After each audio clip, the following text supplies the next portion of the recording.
Friday, January 17th. I'm Mitch Perry, the senior political reporter for the Florida Phoenix, joined by my colleagues, creative loafing editor-in-chief Ray Roa and award-winning journalist and New York Times bestselling author Ben Montgomery. Good morning, guys. Good morning. Welcome back, Mitch. Good to be here. I love seeing you, man. Yeah. So we're going to get into the... cheating on us, Mitch. You're on a different show? I know, right? Well, yeah, good to be back with my man here. So we're going to get deep into the issue, the persistent issue of climate change today. You know, we've, of course, had these wildfires have been raging across the Southland and Los Angeles.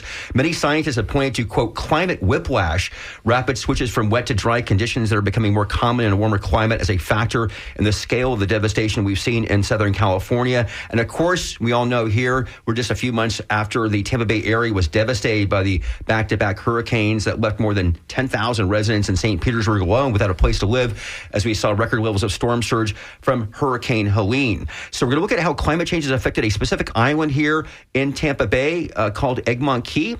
And to lead us to the conversation is Ben Montgomery. You ever been out to Egmont Key, Mitch? I have not. What about you, Ray? No, I can't recall any warm memories. Try something. Ask the next 5 people that you see what they know about Egmont Key, and I'll bet you that they don't know much. It's because it exists in the mouth of Tampa Bay, and it is only accessible by boat, so you can see it from the Sunshine Skyway Bridge. You can see it from Tierra Verde. You can see it from Fort DeSoto, but to get there, you got to swim or get on a boat and get a ride out there. And so it turns out a lot of people don't know much about Egmont Key. And they also don't know that this island is disappearing bit by bit and that it's an historically important island to the whole Tampa Bay area. But it's disappearing bit by bit, losing more than half of its landmass since it was first charted in 1877, down to 200 acres, around 200 acres. Hurricane Helene sent a wall of water over the key, and Hurricane Milton again battered the island this summer, driving the last of its occupants, the few remaining Tampa Bay harbor pilots, to the mainland. So in that way, the island serves as a sort of canary in the climate change coal mine for the rest of Tampa Bay's barrier islands. And today, like Mitch said, we're dedicating the whole show to Egmont Key. Its past, its present, and its future. And we've assembled some of the people that we could find who care most about Egmont Key and to help us understand what's going on out there. And while we do this today for the next hour, we invite you to join us in this conversation by calling 813-239-9663 or sending us an email at dj@wmnf.org. But let's start with some sort of broad context. As our ice caps melt and our sea levels rise, we can expect to lose islands to the sea, but which ones will go first? Meg Duff, who's a freelance science writer and producer, wrote a story about this in 2023 for Live Science, headlined, "Which Islands Will Become Uninhabitable Due to Climate Change First?" And she took a big look at the lowest lying islands. Meg, welcome to the show. Thank you. Good to be here. So which low-lying islands will be underwater and uninhabitable soonest due to climate change? So when I said yes to this story, I thought that was going to be a really easy question because naively, I thought, okay, it'll be the short, flat, small ones that go first, right? If it's low-lying, the waves will just get it. And it turns out that it is not that simple. So first of all, we don't really have good maps of all of the islands in the world. So if you're trying to compare, it gets tricky. But even if we did have good maps, islands are shapeshifters. Islands do not stay still. They are constantly moving and growing and changing. And so the thing that I learned talking with researchers is that it's really hard to tell. And so it's hard to tell which islands will be underwater first, both from a physical perspective. And then it's also hard to tell which islands will be first because the other big wild card is what people will do, right? So which islands people will choose to save. And you identified some that are sort of precarious, but these were different from Egmont Key in one sort of major way. You looked at atolls, which were sort of formed by corals, right? Tell us about that. Yeah. So my understanding of Tampa Bay is that there was a lot of fossilized coral there a long time ago, but that it's not a place where you have these currently active big coral reefs. And what we have in coral atolls, so out particularly in the Pacific Ocean, in countries like the Maldives, Kiribati, Tuvalu, the Marshall Islands. These are these countries that are just made up of these very low-lying islands that are built on top of coral. So there's maybe a volcano there, there's some coral around the top, and then there's these sandbars on the coral. And what people thought is that these were going to be the islands most at risk for sea level rise. And in some ways, they really, really are. They are shrinking. But researchers have also looked at some of these islands and realized that these are also islands that have the capacity to adapt, because as that coral grows, that coral then gets washed up on shore and it helps build these islands. So living coral becomes a big source of sand.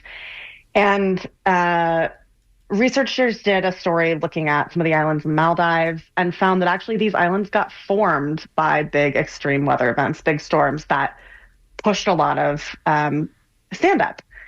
So they tell us that extreme weather can erode islands. It can also build islands. But in order to do that, there needs to be enough sand and sediment around for those storms to push back on shore. And so then the challenge we get with these islands in particular is climate change is not only making seas rise, it is also killing coral. And so long term, if that coral dies, those islands will lose their source of sand. And you found a recent study that suggests we shouldn't be totally complacent about Barrier Island shrinking. Many seem to be retreating more slowly maybe than we would expect at the current rate of sea level rise. Is that right? Yep. Yeah. So this was a recent paper out of the Barrier Islands in Virginia. And these researchers looked and said, okay, well, sea level rise is happening, but these islands, and what we would expect is that these islands would retreat and shrink in response. And they said, well, it looks like they're not retreating as fast as we think they should. So, people have looked at that and said, okay, maybe we don't have to worry. And they found out that that is not true, that in fact, the reason it doesn't look like they're shrinking quickly is because there's all this stuff going on underwater with the seafloor and the sediments there, and that there's just a delayed response. So what we are seeing is that barrier islands around the world are going to shrink and move inland as climate, as sea levels continue to rise.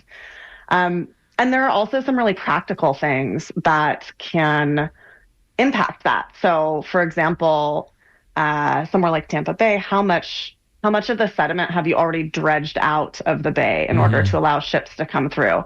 Have you already dammed rivers so that there's not more sediment coming in? Because again, to rebuild those barrier islands, there just needs to be a lot of sand sort of sloshing around. Meg Duff, a freelance writer who took us on a journey to look at some of the islands that would be first uninhabitable on this planet. Thank you so much for joining us, Meg, and for bringing us all that information. In 2016, lightning struck the small island of Egmont Key, and the resulting wildfire burned away more than 80 acres of foliage. This gave sort of a unique opportunity to the Florida Seminoles. The Tribal Historic Preservation Office took a couple of trips out to the island, began to search the newly cleared ground for traces of Seminole history, and that's because something very important happened out there in the 1850s. The United States Army, during what is called by the white man the Seminole Wars, the Third Seminole War, right? But what's just acknowledged by the tribe is this long period of suffering. At the end of that, the U.S. Army began to stockade captured Seminoles on the island in a sort of concentration camp where they were held before being shipped by steamer all the way up to St. Mark's and then up to New Orleans and then on up the Mississippi River where they were put on the Trail of Tears and relocated west to Oklahoma. And so this island holds a special place in the minds of the Florida Seminoles. And we have in the studio, we're honored to have in the studio with us Rita Youngman, who's a Seminole tribal member and a songwriter who's part of that 2016 expedition to look for artifacts and to better understand Egmont Key's place in Seminole history. And she brings us a song that she wrote about Egmont Key. Welcome, Rita. Thank you. Thank you for that beautiful introduction. So everything you said was true. So I did go out there and It only took me a few minutes to write this song, but this is exactly what I experienced as soon as I came back and sat down, and this is the song that came to me. So I hope you enjoy it.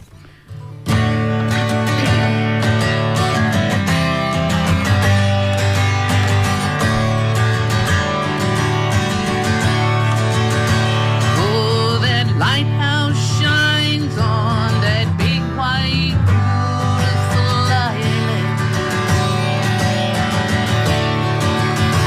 while the sailboats glide on to that big ocean. Tourists, they ride that ferry boat just for fun. But it reminds me of the ocean, to that Seminole prison. Tiny white crosses on Egmont Key, lonely reminders of our own Seminole. Captives, they came some dreaming in a masquerade. I hear them calling me out of those woods on Egmont Key. Oh, those turquoise skies look just like a gale of green, while the dolphin play in the waters of Okoboji. The hot white sands reflect all of the day's heat, while I ponder the history that's buried beneath my feet.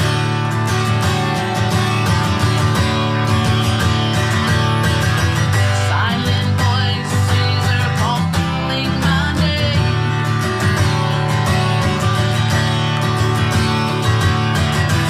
Come and find us, don't let them take us away.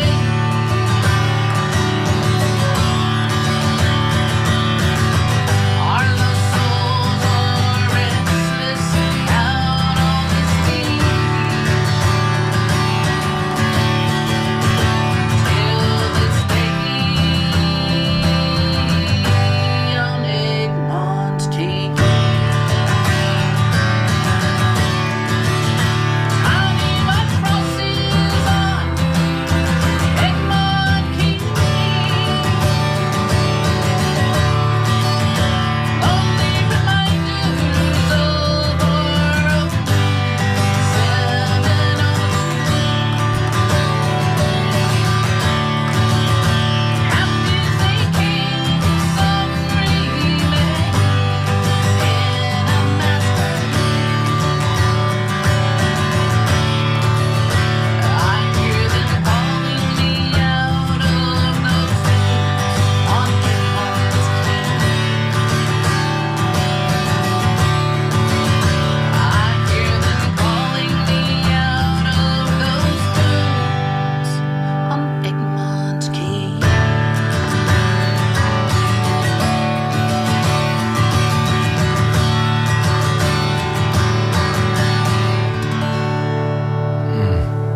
So nice. Yeah. You have just heard the voice of Rita Youngman, who's a Seminole tribal member and a songwriter who joined in 2016 the Seminole Tribe of Florida Tribal Historic Preservation Office on an archaeological survey of Egmont Key. And we're going to ask Miss Youngman to join us and talk about Egmont Key in just a moment. You can also join us by calling us at 813-239-9663 or sending us an email at dj@WMNF. And we did have a couple questions come in, both kind of related to property taxes on the property around Egmont Key, off the coast, not the key itself, but also has there ever been talk of development on Egmont Key? I don't know if any of our other guests later on in the show can speak to that, but that's kind of what the listeners are asking about right now. Very good. We'll bring that back up when time comes. So Miss Youngman, as she puts her headphones on and pulls up to the table here, can you tell us so Egmont is not something that you grew up hearing about, right? No. I really didn't hear anything about Egmont Key, and let me see. I'm trying to figure out how I remembered. They asked me. I was digging. Here's what happened. I was digging up the name of my son, and his name is Tukabuchi. And so I was digging that name up because they didn't know the medicine men that named him did not know what that meant. So I'm like, okay. So I started digging, and then I found it, and then I found kind of like this place, Egmont Key. And I was like, what is Egmont Key? What is that? But Tukabuchi is a whole nation of people that were here in Tampa Bay. And so the Tampa Bay people, which were the Tukabuchi people, it's kind of like saying Seminole, right? Tukabuchi. Yeah. Those are the people that lived here. And they were the lawmakers. And so I'm not sure how I found out about the rest of it, but as I wrote this song, then the preservation office came and said, what do you know about this? And I go, I just dug it up and let's go do this. And that's how we ended up out on the island. And we went the first time, and I think we went 2 times, and before we went on the third time, the lightning struck the island and burned it. Burned it where we can see, which was amazing, right? Because they don't do any prescribed burns out there. There's a lot of gopher tortoises out there. What sorts of things were you all finding? Of course, we were looking for. I was looking for a mass grave, and they were looking for some different artifacts to see if the Seminoles were there. I'm not sure what they were kind of like looking for, but we found some older stuff. And then we found newer stuff. And in the middle there where the Seminoles were there, we found some door latches and stuff where maybe they had them locked up, or, some different locks and stuff like that. Chains, some different things. We found some stone bullets, how they used to make bullets and stuff like that. But they took them all and they cataloged it. They stick it in a warehouse somewhere out there. Yeah. So. And we know that there was some very interesting stories, both stories that were passed down in the tribe, and also stories that were documented at the time. One includes an heroic woman in the eyes of the Seminoles named Polly Parker. And Polly Parker, we know, was held on Egmont Key for a short bit of time, and then she was loaded onto the Great Cloud, the steamer which took her and the rest of the captive Seminoles to St. Mark's. She convinced her captors to let her go into the woods and collect some medicine, I think she told them. And then she walked all the way back. She escaped and walked all the way back from St. Mark's near Tallahassee. Correct. To Fish Eating Creek on Brighton. Right. And set about sort of repopulating the Seminole tribe, right? She did. She certainly did. And so we have a lot of people that are like leaders that come from her, family, that comes from her. So that just goes to show you the resilience of the people that are here. You might be able to take us away, but we're going to come back. We're still here. We're still surviving. We're trying to live and thrive now. We're trying to, get ourselves together. There's a lot of trauma, back in the day, and that kind of spills down into your DNA. So those are things that we are having to deal with and to overcome. And so we're not just all about casino. We're not about. That's part of us now. That has to be. But we roll with the times. We're not a people that stands still and just goes, oh, we're going to live here in the Chiquita. No, if we're going to have a house, we're going to build the best house. We're going to try to do the best we can for our family. That's the way it's always been. So, and I know you're not speaking for the tribe. You're only offering your opinion. Yes, but, this is my opinion. What do you all feel about, what do you feel about the future of Egmont Key? Is this something that, we can, with modern technology, through dredging and seagrass transportation, replanting and things like that, we can bulk up that island and sort of save that island for future generations. What's your approach to this? Is that something that we should be doing, or is this kind of like, should we let nature run its course? I think I talked to you about this earlier. Yeah. I talked to a couple of elders, and yes, you can do that, right? You can keep pouring money into that and keep re-sanding it, or whatever that's called, where you mine it up and put it up on the shores to keep that going. But there's already 2/3 of it gone. Right. So you're talking about saving a third. At some point, nature's going to win. Yeah. It just does. The earth is alive, So here, especially here in Florida, hurricanes are going to happen. Fires are going to happen. This is just the way of the world. This is the way it is. Lightning. I mean, no one was smoking a cigarette and threw it down. Right. Lightning struck it. Right. And there's a reason for that. Lightning cleans the air.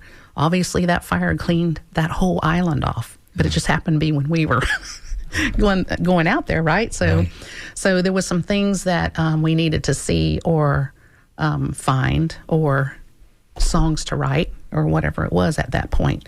So what I'm saying to you is, a creator has a plan, and to go against it is going to be fruitless. So if the ocean wants to reclaim this island, it wants to reclaim Florida, it's going to happen. And there's really not anything we can do I don't care how much money you spend on it. It's just the way how the earth is. It's alive. So it's going to come back. So I'm talking to the elders, a couple of elders.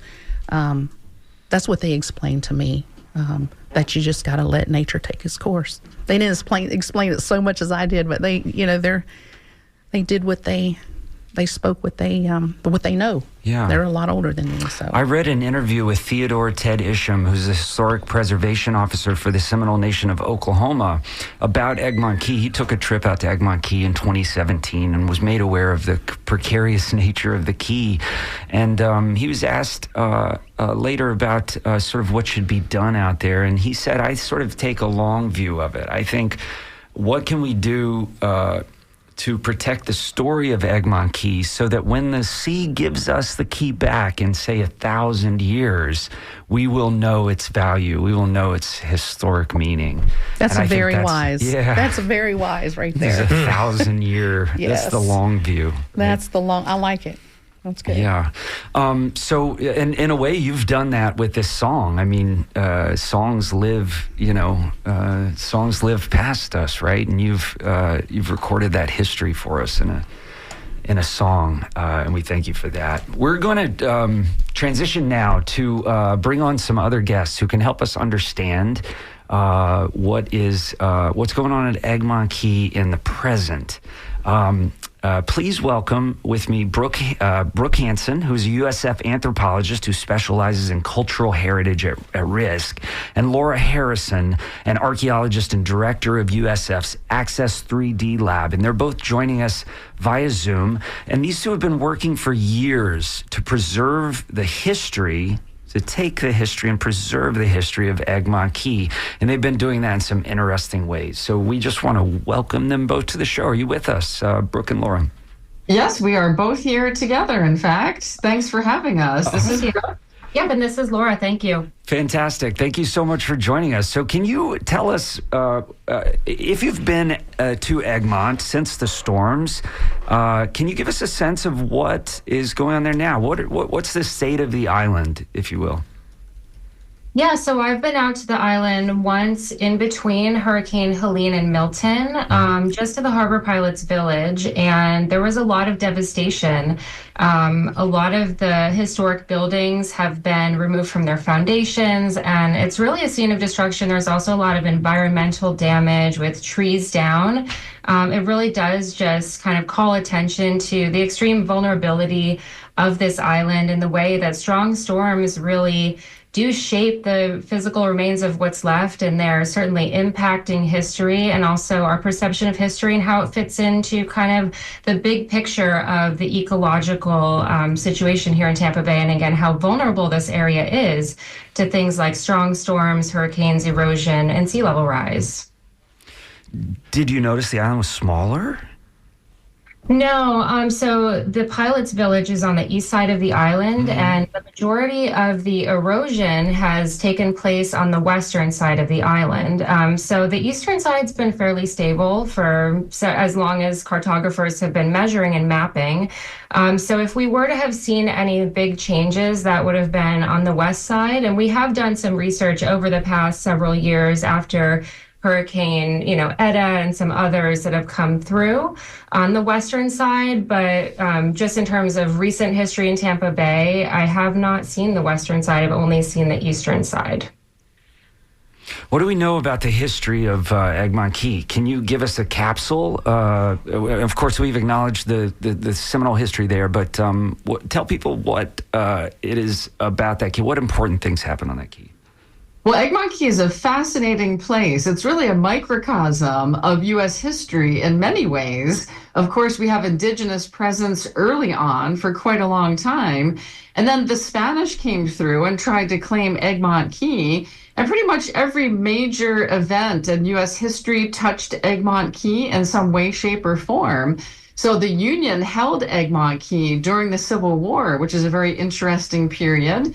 Egmont Key was very involved in the Spanish-American War, and that's how Fort Dade got to be built. It was also a quarantine camp where Clara Barton, the founder of the American Red Cross, was housed for a while. So many famous figures actually touched their feet on Egmont Key and made a lasting impact. And of course, the period that we're very interested in and want people to know about is the fact that there was a concentration camp in Tampa Bay at Egmont Key that held Seminole people. So the work that we've been doing is really to document this heritage at risk and to help tell the many stories of Egmont Key. So when visitors go out there, they can, of course, enjoy the surroundings and see the amazing animals and birds that are out there, but we want them to have a deeper understanding of what this place means in all of its variations of history. And there's some work to use visualization technology to scan, map the physical heritage at risk. Can you tell us about that work? Yeah, absolutely. So a big part of telling inclusive histories of the United States and other places does revolve around increasing accessibility. And a great way to do that is through the use of virtualization technologies and digital technologies. And so my lab at USF called Access 3D has a lot of advanced instrumentation like LiDAR scanners and 360 cameras. And we've used that to document the physical remains in the built environment out at Egmont Key. So the tangible heritage, the things that you see when you go out there, and the things that may be threatened by these large storms and sort of at risk from these big natural processes. So we create things called 3D point clouds, which are collections of really detailed measurements of all of these structures. And we can then compare them before and after the storm to see exactly where changes may have occurred. And a lot of these changes are almost invisible to the naked eye or would take a very long time to map out using traditional methods such as photography and other kinds of surveying and doing architectural drawings. So we're kind of bringing in this new era of very advanced heritage documentation. But I should also mention that these, documents of tangible heritage also connect to the idea of intangible heritage, which is the stories, the traditions that are connected to these places. And so there are a lot of stories that we're working to create things like virtual reality interpretations and augmented reality tours that really tie in some of the intangible stories that are connected to these places, helping them live on to the future and also helping them physically conserve the physical structures where we can. Interesting. So you're telling me that there may come a day when we can put on VR goggles and walk around Egmont Key and take a look at how it When it does get taken Is that back. the idea? In fact, the day is here. In my lab, we've done some 3D scans of the Fort Dade structures, which date to the Spanish-American War. And you can put the goggles on at USF and self-navigate through, learning more about the different kinds of concrete that was used in their construction, and learning also more about the threats to the island. You know, many of these structures are right on the western shoreline, and a few are already underwater. So what we have here is basically a virtual tour of a disappearing island that allows you to engage with this history and also increases accessibility. Because, as you said at the top of the show, the island is only accessible by boat, and it takes all day pretty much to get out there, do the tour, and come home. So you can also just do a virtual reality tour without having to spend a whole day on a boat and going out to an island. And if you're just joining us, the voices you're hearing, Laura Harrison and Brooke Hansen, both from the University of South Florida. We had Rita Youngman on earlier and Meg Duff. We're talking about the past, present, and future of Egmont Key. And if you want to join the conversation, send us an email, dj@wmnf.org, or call 813-239-9663. That cultural heritage that is at risk out there also includes something to do with the Underground Railroad, does it not?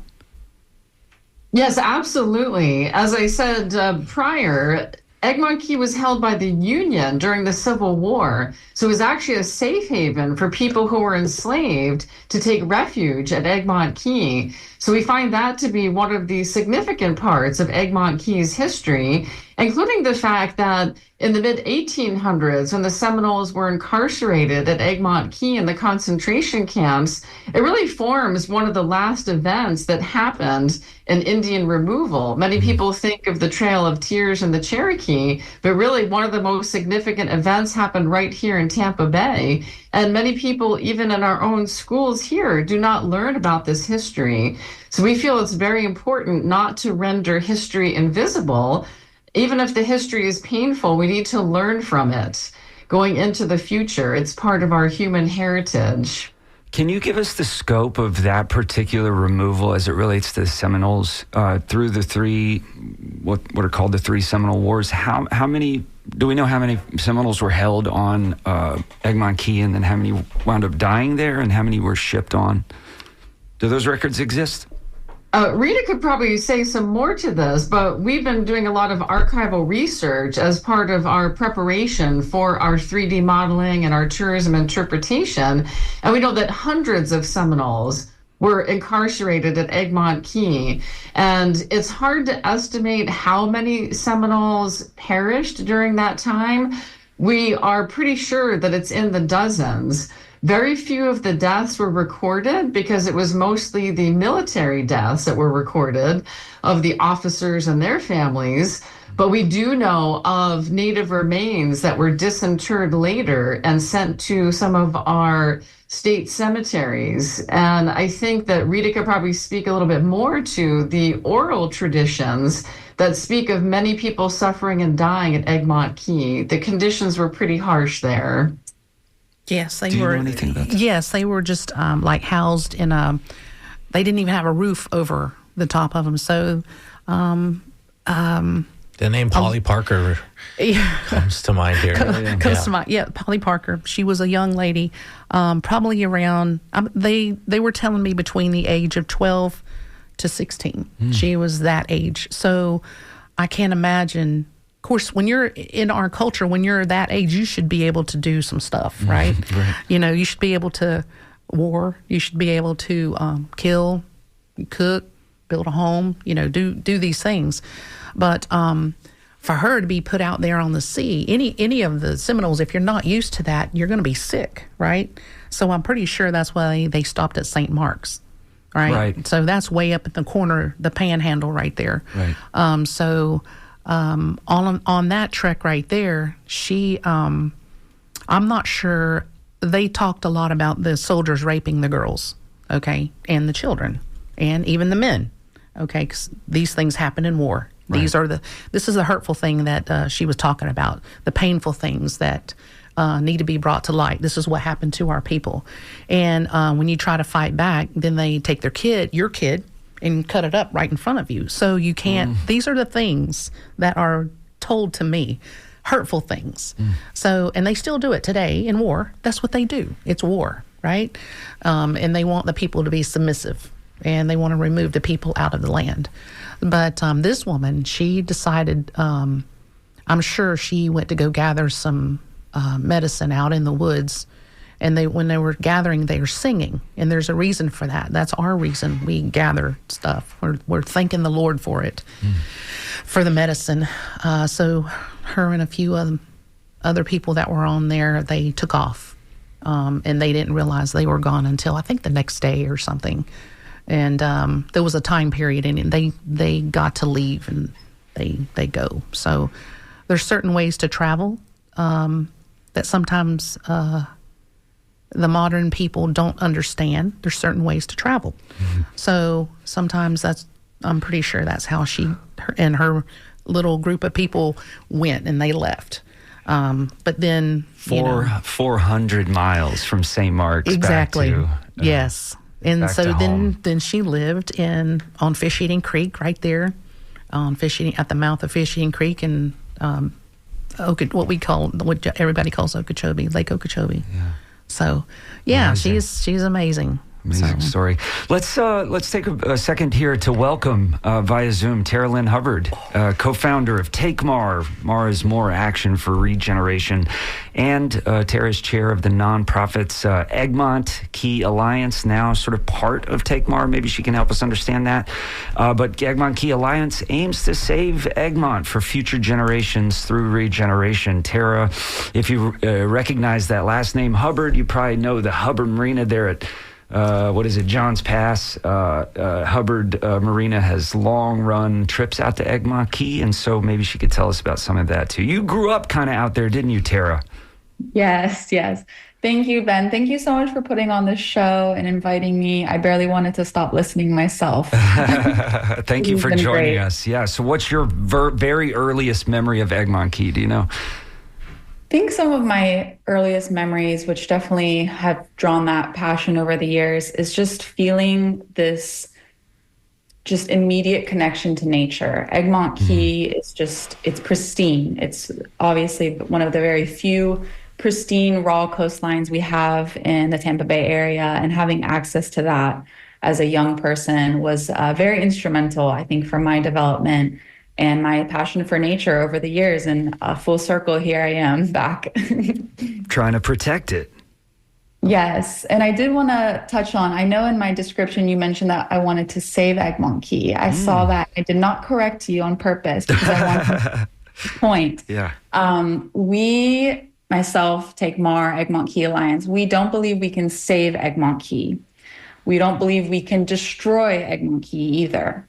Rita touched on this earlier. Obviously, the indigenous connection with nature is even far greater than I could even explain, but we believe that we are a part of nature. We believe that the rebalancing our relationship to the island into our natural surroundings are the key for the sustainability. So it's definitely more of a reconnection and a regeneration, not necessarily a save. So I did want to mention that. I appreciate that clarification, and that makes sense to me. What do we say? What do we mean even when we say we're going to save an island, right?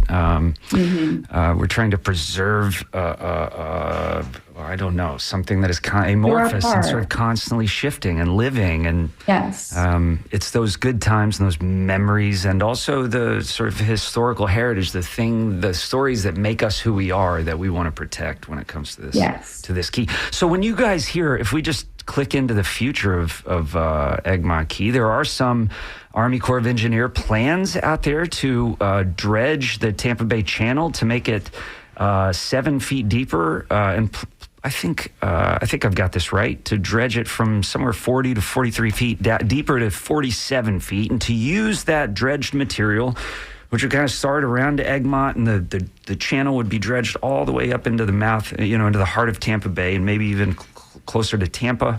But to take that dredged material and use the good sand, if you will, to sort of buffer, to replenish the beach on the northwestern side of Egmont Key. When you guys who know and love this island hear plans like this, is that something that gives you concern, or is this, is the Army Corps of Engineers on the right track here? Well, I think the Tampa Harbor, this is something that this is a huge part of our area. So at Egmont Key Alliance, historically, we actually used this reality of the need to continue to maintain that harbor for access to ships. They actually used to take that sand, the dredged material, and take it offshore and dump it. Right. The Egmont Key Alliance was actually the group that advocated for the consideration of that dredged material to be placed on Egmont Key to help a little bit with the renourishment, obviously, because it is disappearing. So in the face of a large project like we have with this Tampa Bay Navigation Harbor Improvement Study, I believe is the full scope, we feel excited by the opportunity to have a larger amount of dredged material be placed on Egmont Key to help potentially restore it to maybe even its original size. We don't have the full scope of that project. So it is something that's going to happen. So being able to use that material in a way that would help this island is something that feels exciting to us and our group. Can I ask you the same question, Rita? Is this how do you feel about this? The sort of replenishment of the key from sand that's usable, that's dredged from the bottom of the bay? There's always a birth of something. Yes. So there was a birth of Egmont Key at some point, whether it was hooked to the land and then cut off or however it was. So there's going to be a death of Egmont Key because that's a life, right? It's like your life, my life. I don't like it when somebody comes in and tells me what to do. But sometimes if I get sick, I'm going to go see the doctor. And I kind of look at that like that's what they're doing. Yeah. So if they dredged material, I don't know who's going to pay for it, if the federal government or whoever it is. If they're going to dredge it, yeah, put it on there. Absolutely put it on there. I'm just saying, sometimes you're going to need some surgery. Yeah. So I'm looking at it like that. I'm also looking at it that she's right. Miss Hubbard said that, one day it's just not going to be here.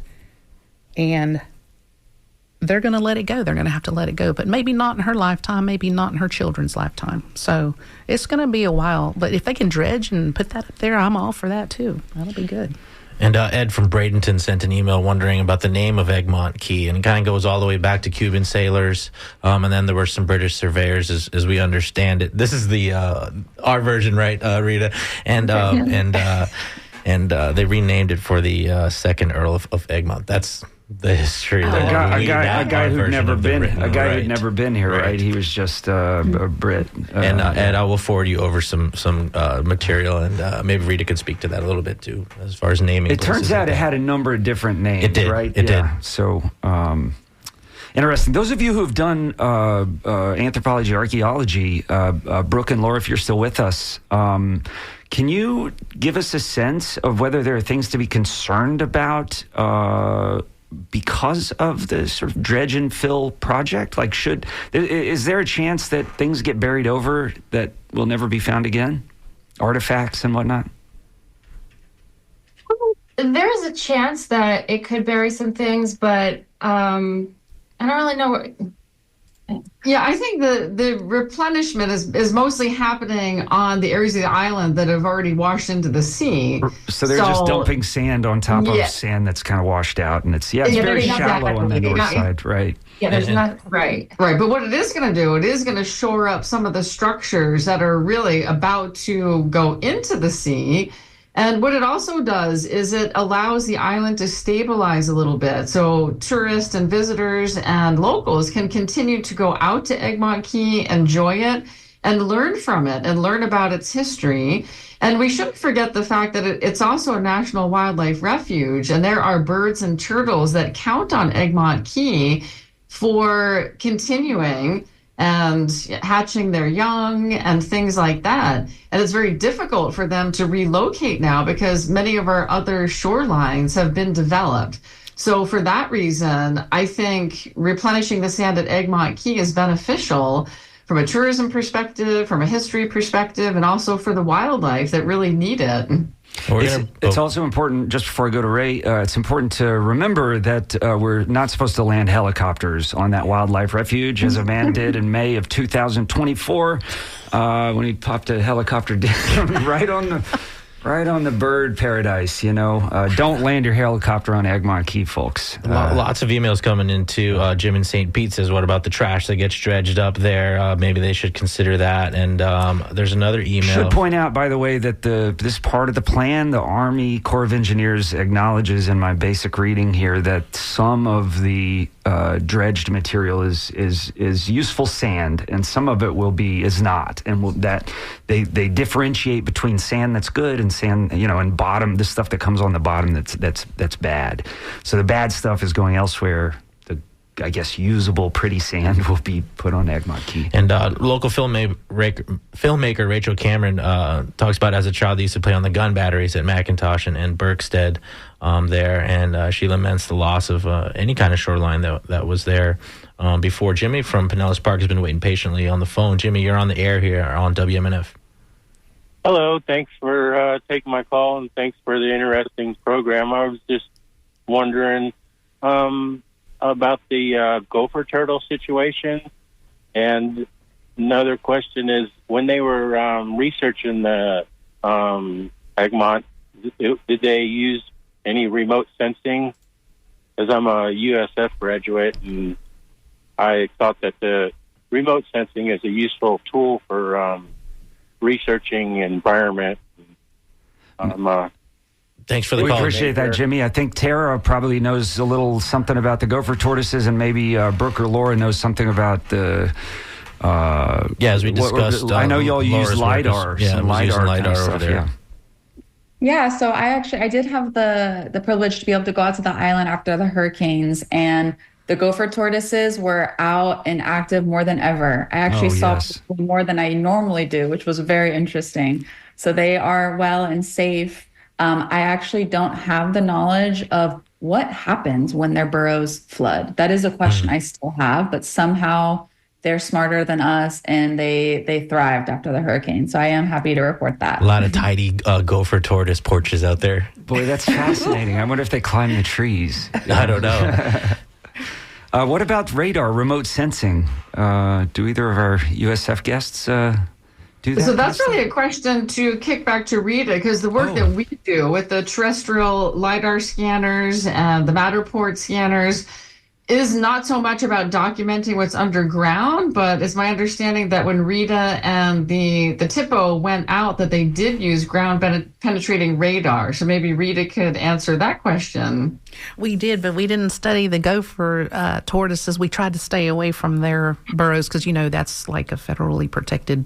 Jesus. And so we really didn't mess with them, but they found a lot of things. Like I said, we were looking for a mass grave, okay, and we didn't find one. So we were looking for things that were unnatural, like concaved in or any kind of big, hole that had been covered up. That's what we were looking for. Yeah. But so we didn't mess with the tortoises, although I do have a question of how they got out there, because for us, that was a source of food. For the Seminoles. So I wonder if the Seminoles brought, their food, or if the soldiers did, because it tastes like beef. Oh, that's fascinating. Before they were federally. Before they're protected. Before they were protected. Watch out, Rita. I'm right here. I was, before they were protected, not out there, but it on the interior of my grandparents, they're full-blooded Seminole, both of them. We would go, and this is what we would do. We would have that food. Yeah. So that was a long time ago. But anyway. Interesting, yeah. That's my story on that. Interesting. So, but Rita, there were the TPHO had no success finding any kind of burials out there. Is that right? Yes. We could not. Right. No graves or anything like that, or any kind of bones or anything. We were looking for anything. Yeah. Fingers, whatever. I mean, it was gross, right? But that's what we were looking for. But we didn't. As the team, we didn't find anything like that. Now, what they did with that information, if they, because you can't know things right then when you're looking at it, they have to go and study it. Yeah. So they told me that they didn't see anything, but I don't know if they found anything. If they would have, I'm pretty sure we would have went back out there. Yeah. Tara would have taken us back out there on the boat. So Yeah. I But we imagine don't- the challenges were big. I have just a little bit of experience watching anthropologists and archaeologists use ground penetrating radar at the Dozier School for Boys on what is solid ground, like your regular water line, regular water table and so forth. And they had a hard time doing that. I can't imagine the difficulty of doing that on shifting sand, and trying to get good information. Tara, folks can actually get involved with sort of put muscle into making Egmont Key, sustaining Egmont Key, keeping it clean, keeping it natural, that sort of thing. For those of us who now want to enjoy it, right? How do they get involved with helping Egmont Key? Yeah, thank you, Ben. Well, with the Alliance, we do organize regular work days out on the island. We bring people out, and again, we love to be able to connect the community to these types of spaces that exist in our area, these natural, raw coastline, beautiful wildlife refuge. It's just an incredible place to be. And then being able to have that opportunity to give back, help out, help clean up the island is something that we're really, really happy about. But unfortunately, right now, the island is still closed. I don't know if you knew that. I saw this on the website, and how do you close an island is what I wondered. I know it says on the end, but many of us don't look on the internet before going out to Egmont. But are there signs up that say no trespassing, or how do you close it? There's not. It is just closed. So obviously, going out to the island, if you get quote unquote caught, you will get a what for. But this is something that I want to talk about, especially all the stakeholders are here today. It's pretty tragic to see, and it seems like Egmont Key has a very unique setup. Apparently, the myth says that Congressman Sam Gibbons purposely structured the setup of Egmont Key as a wildlife refuge state park in Hillsborough County, also co-managed U.S. Coast Guard. We could go on and on and on. There's so many players out there that it's purposely done. Another question on the show was about development on the island. They made it so difficult to do anything to protect the island from possible development. But now in a resiliency post-hurricane situation, that just shroud of multiple organizations is also rearing its ugly head as far as the management and the recovery, because we're still 3-4 months later, the island remains closed. And this is just sort of the cogs of bureaucracy kind of grinding together, right? I mean, nobody can figure out who. I didn't say it. I'll say it, yeah. Interesting. So, so at this point, the trips out to pick up trash and things like that are postponed. Yeah, we've been asking, how can we help out? Please let us help out, and it remains closed. They say due to liability issues. So it's quite disappointing, quite sad as someone who not only loves the island myself, but loves connecting people with the space. And I have a list of just hungry people wanting to help out, and we're prohibited. So it's quite sad. When this place gets opened back up and people are ready to go out, how do they find information about these trips? So hopefully soon, we'll get some good news. You can learn more about the organization and sign up to join us. EgmontKey.info is the website. Thank you so much. Thank you so much. And thank you all so much for being with us on this really special hour of The Skinny here on WMNF Tampa. It's been really fascinating to talk about the history, the present, and the future of Egmont Key. Thank you so much to all of our guests, Tara Lynn Hubbard, Laura Harrison, Brooke Hansen, Rita Youngman joining us here in studio, Meg Duff at the top of the program. On behalf of myself, Ray Roa, and Ben Montgomery, my co-host, Mitch Perry, is going to be on Florida this week, guys. He's over there right now. Skip Sassy is on the boards. Irene Matthews has been on the phones this afternoon. Thank you so much for joining us today. Thank you for supporting this station. Ben, you're going to do a story on this, and we look forward to reading that. Thank you for joining us. Joellen Schilke is in Studio One with Art in Your Ear. Hope you have a really good weekend, and I hope it snows on you on Tuesday. Oh, here comes the snow. Stay warm, people. Have a great weekend. Happy Gasparilla. Oh, yeah. WMNF Tampa.